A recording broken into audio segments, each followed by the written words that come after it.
Well, I don't know exactly the order. You just mentioned about where to start, and I think the place to start is probably just go ahead and start with that Paddleford information that I just sent to you. And what most people assume is that they somehow created the U.S. when they did not. They don't have anything to do with it. It's not about them, and that's the reason we're going to start with the Paddleford case. You know, this is what I heard back in 1999 from Albert when he said the Constitution wasn't written for you, you're not signatory to it, and you're not of the posterity. Now, I already knew that because in language procedure, I knew the P was capitalized in the preamble. There was a language procedure that was known to the founders back then called a capital. When you capitalize the first letter of a word, you change its meaning, which is why they capitalized the word people of the United States, and it's exactly why they capitalized the word posterity.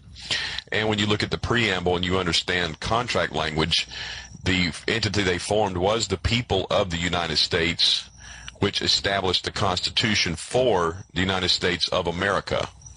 It was one group establishing something for another group. Now, if one group is establishing for another group, that means they are in the superior position. So those that were the people of the United States were establishing a constitution for the United States of America. They weren't doing it because they were nice. These were the commandments of how they were going to run the charters and the government. We'll get into that about how they were going to manage the bankruptcy and pay back the $18 million that were borrowed from France by the United States of America, and what provisions had to be put in place to guarantee to the international community that that debt was going to be paid. Now, people arrogantly assume that they're smarter today than they were 200 years ago or 250 years ago. That in itself is a break in the thinking, since they will say that the public school system dumbs everyone down. Well, if it dumbs everyone down, then obviously we were included in the everyone. Paddleford case was specifically about a taxation case in 1854. The mayor and city alderman of Savannah, Georgia, was imposing inspection taxes and fees on Paddleford that they protested. Paddleford made an issue out of it, took it into the Supreme Court of Georgia, and this is part of the decision. The decision itself is probably 80 pages. The meat of the decision is all I really cared about. Supposing this not to be taxed for inspection purposes, has Congress consented to it being laid? It is certain that Congress has not expressly consented, but is express consent necessary? There is nothing in the Constitution which says so. There is nothing in the practice of men or in the municipal law of men or in the practice of nations or in the law of nations that says so. Silence gives consent is the rule of business life. A tender of bills is as good as one coin unless the bills are objected to. To stand by in silence and see another sell your property binds you to the contract. These are the mere instances of the use of this maxim in the municipal law. In the law of nations, it's equally potent. Silent acquiescence in the breach of a treaty binds an entire nation. The breach of a treaty can be done by the head, or it can be done by someone underneath the head, but it only has to be done by one.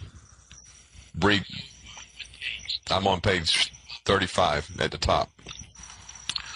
The center of that paragraph, we're talking about how the law of nations, the municipal law, apply when it comes to silent acquiescence, because the ancient maxim of law is silence gives rise to fraud, or it gives rise to total agreement.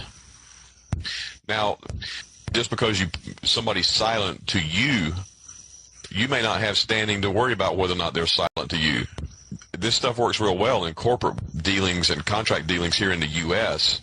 among people and among corporations. It doesn't work well against the government because people are not sovereign above the government. The government is sovereign above them as United States citizens, and as state citizens, and as nationals, and as aliens, and as residents. And if you don't have political power, you have civil rights. And we'll show that in a minute about it, how civil rights are granted and how they can be taken away.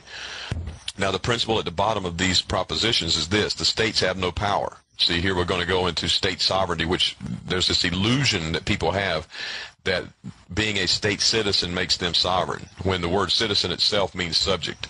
In addition to that, they were not signatory to any of the compacts that created those states, and they're not the posterity of any of the parties that created those states. And the states themselves are not sovereign. Now, the principle at the bottom of these propositions is the states have no power, by the exercise of which they can defeat all ends of government, the general government or any of those ends. But the state, by the exercise of the taxing power, can take from their inhabitants every cent the inhabitants can spare, and the state can live. See, that tells you about state subjects right there, or state citizens. The state can take everything they got. And they've confirmed this in court decisions, even up in 1995 with the Emsminger case, where they said that the United States of America surrendered all right, title, and interest to the United States.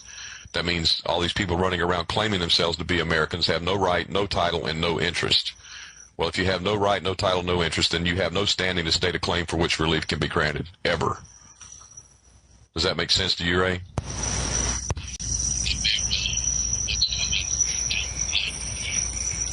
Right. And the people that think they have some kind of say-so and that have no say-so, the system's going to do what it's doing because it's doing it for the posterity of those who created that system. Okay?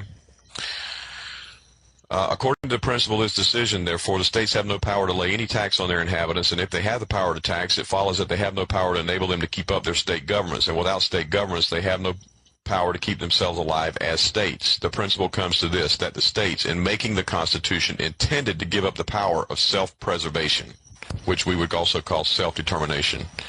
All right, I'm going to switch over to the next page. At least I think I am. Yeah, page 36. This was in a different page on this decision with Paddleford, but it gets into some things like we talked about earlier. The people of the states who made the Constitution considered themselves as the sovereign and the government as the subject. They were the principal, their agent.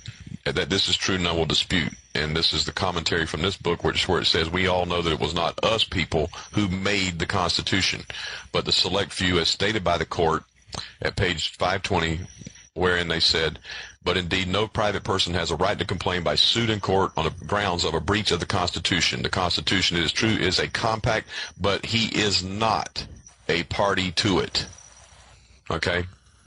The states are parties to it, and they can complain. If they want to complain on your behalf, then they're entitled to a redress. Or they can choose to waive their right to complain on your behalf. And the reason I say your behalf is because Schultz and we the people keep going to the Supreme Court, and they keep telling them, hey, we don't have to listen to anything you got to say. Well, right here it is. You don't have a right to redress. Because why?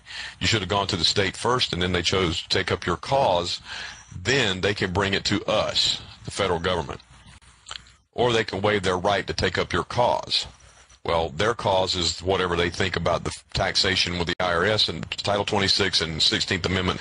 And people say, well, the 16th Amendment was never ratified. Ray, let's just go back to silent acquiescence. Do you think the states have already agreed to the 16th Amendment according to the doctrine of silent acquiescence? There's nothing to ratify.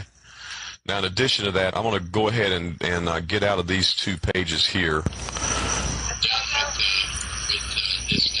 There's not even a need to spend a lot of time on it. People don't have a right to redress. The states have a right to redress, so you have to go to the state to complain. Then they get to choose whether or not they want to take your complaint to the federal. That's